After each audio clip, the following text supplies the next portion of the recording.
8월 10일 화요일입니다. 이사야 61장 1절로 11절 말씀. 주 여호와의 영이 내게 내리셨으니 이는 여호와께서 내게 기름을 부으사 가난한 자에게 아름다운 소식을 전하게 하려 하심이라. 나를 보내사 마음이 상한 자를 고치며 포로된 자에게 자유를, 갇힌 자에게 노임을 선포하며 여호와의 은혜의 해와 우리 하나님의 보복의 날을 선포하여 모든 슬픈 자를 위로하되 무릇 시온에서 슬퍼하는 자에게 화관을 주어 그 죄를 대신하며 기쁨의 기름으로 그 슬픔을 대신하며 찬송의 옷으로 그 근심을 대신하시고 그들의 의의 나무 곧 여호와께서 심으신 그 영광을 나타낼 자라 일컬음을 받게 하려 하심이라. 그들은 오래 황폐하였던 곳을 다시 쌓을 것이며 옛부터 무너진 곳을 다시 일으킬 것이며 황폐한 성읍 곧 대대로 무너져 있던 것들을 중수할 것이며 외인은 서서 너희 양떼를 칠 것이요 이방 사람은 너희 농부와 포도원 지기가 될 것이나 오직 너희는 여호와의 제사장이라 일컬음을 받을 것이라. 사람들이 너희를 우리 하나님의 봉사자라 할 것이며 너희가 이방 나라들의 재물을 먹으며 그들의 영광을 얻어 자랑할 것이니라. 너희가 수치 대신에 보상을 배나 얻으며 능욕 대신에 몫으로 말미암아 즐거워할 것이라. 그리하여 그들의 땅에서 갑절이나 얻고 영원한 기쁨이 있으리라. 물은 나 여호와는 정의를 사랑하며 불의의 강탈을 미워하여 성실히 그들에게 갚아주고 그들과 영원한 언약을 맺을 것이라. 그들의 자손을 문 나라 가운데 그들의 후손을 만민 가운데 알리리니 무릇 이를 보는 자가 그들은 여호와께 복받은 자손이라 인정하리라. 내가 여호와로 말미암아 크게 기뻐하며 내 영혼이 나의 하나님으로 말미암아 즐거워하리니 이는 그가 구원의 옷을 내게 입히시며 공의의 겉옷을 내게 더하심이 신랑이 사모를 쓰며 신부가 자기 보석으로 단장함 같게 하셨습니다. 땅이 싹을 내며 동산이 거기 뿌린 것을 움돋게 함같이 주 여호와께서 공의와 찬송을 모든 나라 앞에 솟아나게 하시리라. 아멘. 기름 부음 받은 자의 위로. 여호와의 기름 부음 받은 선지자가 멸망하여 포로가 될 백성, 포로에서 돌아와서도 황무지가 된 시온에서 눈물 흘릴 백성을 향해서 위로의 예언을 전합니다. 하나님은 어떤 분입니까? 1절로 4절. 여호와의 기름 부음 받은 자를 통해 이스라엘을 위로하십니다. 하나님의 영에 사로잡힌 이사야는 포로가 될 백성을 내다보며 희년의 해방을 선언합니다. 황폐해진 시온으로 돌아와 죄를 뒤집어쓰고 절규할 백성으로 바라보며 하나님이 그들에게 화관을 씌우실 거라 선포합니다. 하나님은 마른 나무였던 백성을 하나님이 심으신 의의 나무로 회복시키셔서 그 자부심과 잠재력으로 무너진 시온을 재건하게 하실 것입니다. 여호와의 종이 포로 시기에 이스라엘에게 주어질 사명이자 예수님이 십자가를 통해 완성될 사명이라면 여호와의 기름 부음 받은 자는 포로 시기에 이스라엘을 향해 희망을 선포하는 선지자의 사명이자 온 세상에 참 자유와 위로를 주시는 예수님을 통해 성취될 사명입니다. 예수님께서 이루신 은혜의 해가 오늘도 진행 중이라면 절망의 폐허 위에서도 우리는 의의 가지로 자라갈 수 있습니다. 5절로 7절. 이스라엘을 제사장 나라로 회복하십니다. 창기로 전락한 이스라엘은 배의 벌을 받아 수치와 능욕을 당했지만 제사장의 사명을 다할 때 배의 보상과 분깃을 얻을 것입니다. 하나님의 봉사자로서 온 세상을 하나님께로 인도하면 그 사명에 전력할 수 있도록 모든 나라가 이스라엘을 지원할 것입니다. 야곱의 혈통을 지닌 이들에게만 주어진 예언이 아닌 새 이스라엘 백성이자 제사장으로 부름받은 우리에게 주어진 사명입니다. 8절 9절. 정의를 사랑하시는 하나님, 혹시 우리가 불의한 일을 당하더라도 의로우신 하나님이 반드시 정의롭게 갚아주실 것을 신뢰하며 손해를 당하더라도 결코 불의한 일에 휩쓸리지 맙시다. 성실하게 약속을 지켜주시는 하나님 때문에 사람들이 우리에게 여호와께 복받은 자라고 말할 날이 올 것입니다. 10절 11절. 스스로 의를 행할 힘이 없는 이들을 하나님의 백성으로 부르십니다. 자격 없는 자에게 축제의 예복을 입히듯 죄인들에게 구원과 공의를 선물하시고 척박한 땅에 씨를 심어 기어이 꽃을 피워내듯 죄인들이 공의와 찬송을 만방에 드러낼 힘을 주십니다. 주여, 죄와 사망에서 구원하신 은혜에 감사하며 세상을 향해 이 은혜를 전하는 봉사자로 살게 하소서. 네, 오늘 말씀은 아주 유명한 말씀입니다. 찬송도 많이 했죠. 죄 대신 화관을 내게 슬픔 대신 희락을, 뭐 이런 찬송. 이 찬양처럼 이스라엘에게 주신 이사야를 통한 하나님의 위로의 말씀은 완전히 바뀔 거고 회복할 것이고 영광을 얻게 될 것이고 등등등 너희들은 정말 다 누리게 될 것이다. 뭐 이런 말씀. 구원과 해방의 아름다운 소식을 전하고 있는 거죠. 마음 상한 자가 이제 치유받습니다. 갇힌 자가 노임 받습니다. 포로된 자가 자유를 얻습니다. 예, 만민이 구원을 받는데 악인은 보복을 받고 의인들은 구원을 받는 거. 예, 그런 소식입니다. 그래서 슬픔이 기쁨의 찬송으로 바뀌는 날이 온다. 그런 말씀인데 이 말씀을 오늘 믿음으로 우리 시대에 우리가 받아들일 수 있는 거죠.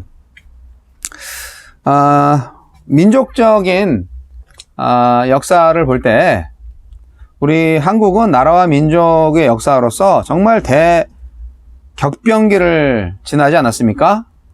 20세기, 19세기, 20세기, 그리고 21세기를 지나면서 한국의 역사를 보면 참 아주 파란만장하고요.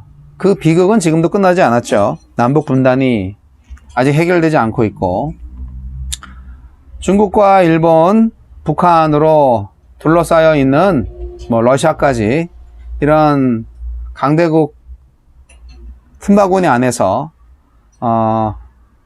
그럼에도 불구하고 이제 세계 10위권에 드는 경제 대국으로 성장하기까지 뭐 이건 정말 뭐 대한민국의 기적인데 IMF 맞고 나서 이렇게 재기한 나라가 역사적으로 없대요. IMF 자금을 쓰고 나서 가장 급속도로 회복을 하고 이렇게 가장 급속도로 경제 대국이 된 경제만이 아니에요. 군사적으로도 그렇고 문화적으로도 그렇고 모든 면에서 이 섬보다도 못한 나라 우리 한국이 그렇게 어떻게 이럴 수가 있지? 네, 뭐 요즘 아주 뭐 엄청납니다. 근데 저는 우리 한국에서 한때는 우리 한국에서 선교사를 가장 많이 보내는 나라였었고 정말 세계의 대형 10대 교회 중에 7개 교회가 우리 한국에 있었을 정도로 아주 급성장, 아주 엄청난 폭발적인 부흥을 했던 기독교의 부흥의 역사가 있었던 시대가 있었습니다. 그게 이제 1980년대, 90년대죠. 근데 이제 그게 뭐 지금 다 죽었냐? 저는 그렇게 생각하진 않고요. 정말 기도하는 사람들 아직도 살아있고 하나님이 우리 민족과 나라를 사용하신다고 믿습니다.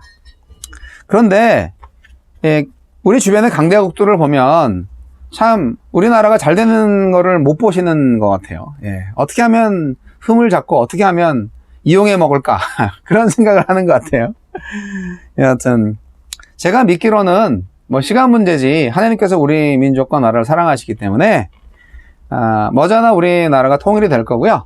그리고 우리를 괴롭혔던 일본이나 중국과 같은 나라들이 우리를 통해서 먹고 살고 또 우리가 그들을 통하여서 영광을 얻을 것이라고 저는 믿습니다.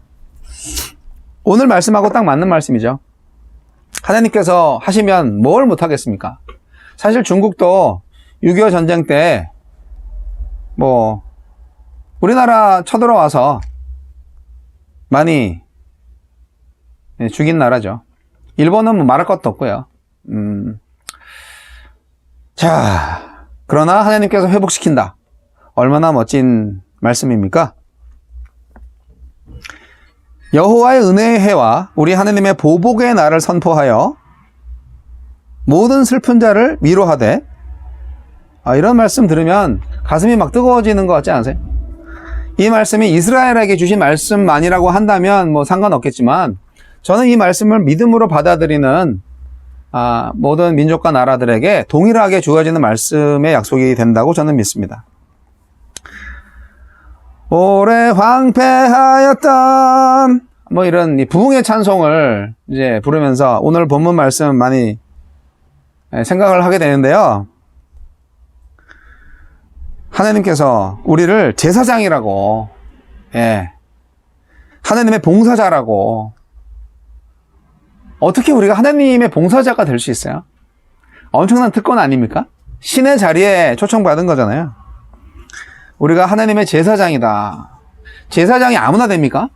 중보하는 자고, 제사를 드리는 자고, 성직자고, 하나님의 종들이잖아요. 구약시대의 제사장의 파워는 뭐, 국가의 왕 이상이잖아요. 국가 권력이죠, 어떻게 보면.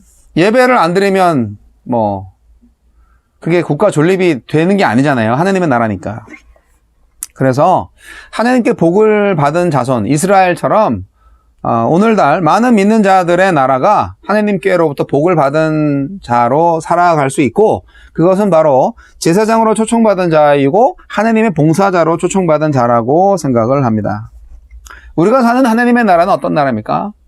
하나님의 통치가 있는, 하나님의 기쁨과 감사가 넘치는 나라입니다. 결혼식 때 행복과 즐거움이 있죠. 마치 신랑 하나님과 신부 자기 백성 사이에 재현되는 바로 그런 모습 우리는 꿈꾸고 있습니다. 죄를 뒤집어쓰고 완전히 그냥 잿더미에 그냥 올라앉아가지고 슬퍼하던 그런 사람들한테 이제 제사장처럼 관을 씌우신다니까요.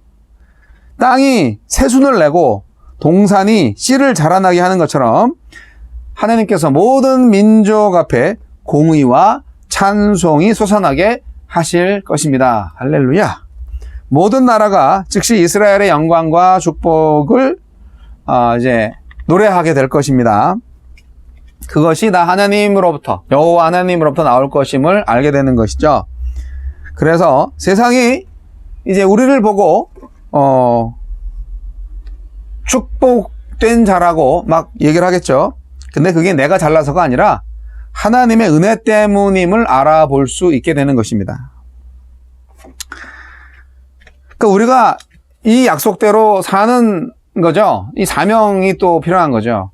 우리가 세상에서 잘 된다고 하면 그것이 내가 잘해서가 아니라, 내가 잘나서가 아니라 내가 하나님으로부터 은혜를 받았기 때문에 이렇게 잘 되는 것이다. 그렇게 불신자들이 인정할 수 있어야 된다는 거죠. 지금 오늘의 말씀처럼. 기름 부음 받은 자가 누구입니까? 저와 여러분입니다. 예루살렘의 회복됩니다. 우리에게 예루살렘은 어디입니까? 하나님의 통치가 이루어지는 바로 우리의 모든 주변 세상입니다. 영원한 언약은 아브라함한테만 준 게 아니에요. 모세한테만 준 게 아니에요. 다윗한테만 준 게 아니에요. 바벨론에서 회복된 자유인으로 회복된 이스라엘한테만 준 게 아닙니다. 하나님을 알아보는 모든 믿는 자들에게 주신 것이 바로 영원한 언약이고요. 그래서 우리는 기름 부음 받은 자로서 영원히 하나님을 찬양할 수 있습니다. 그런데 그 찬양이 무슨 찬양이냐? 결국 구원과 공의의 찬송입니다. 하나님은 공의와 찬송을 모든 나라 앞에 솟아나게 하실 겁니다. 오늘 말씀처럼. 땅이 싹을 내며 동산이 거기 뿌린 것을 움돋게 함같이 주 여호와께서 공의와 찬송을 모든 나라 앞에 솟아나게 하시리라. 하여간 하나님의 나라는 공의가 아니면은 나라가 될 수가 없는 나라예요. 공적인 의가 나타나는 나라. 우리가 정직밖에는 없고 공의밖에는 없는 그런 나라. 그게 하나님의 나라인데 저와 여러분의 나라가 되기를 바랍니다. 주 여호와의 영이 오늘 저에게 임하셨습니다. 죄 대신 화관을 내게, 슬픔 대신 희락을, 근심 대신 찬송의 옷을 입히사